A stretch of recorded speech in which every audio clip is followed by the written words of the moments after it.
Saksakalyan gunarnavasya Vande Guru Sri Charanarabindam.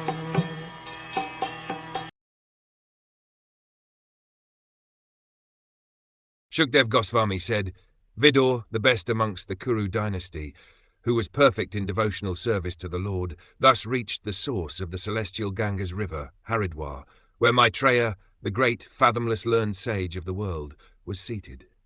Vidhura, who was perfect in gentleness and satisfied in transcendence, inquired from him.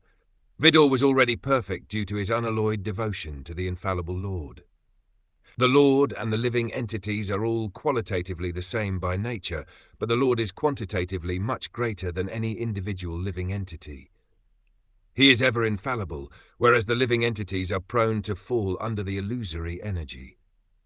Vidhura had already surpassed the fallible nature of the living entity in conditional life, due to his being a Suta Bhava, or legitimately absorbed in the devotional service of the Lord.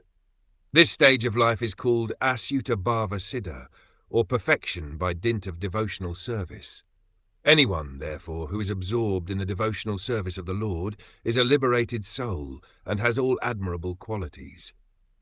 The learned sage Maitreya was sitting in a solitary place on the bank of the Ganges at Haridwar, and Vidhura, who was a perfect devotee of the Lord and possessed all good transcendental qualities, approached him for inquiry,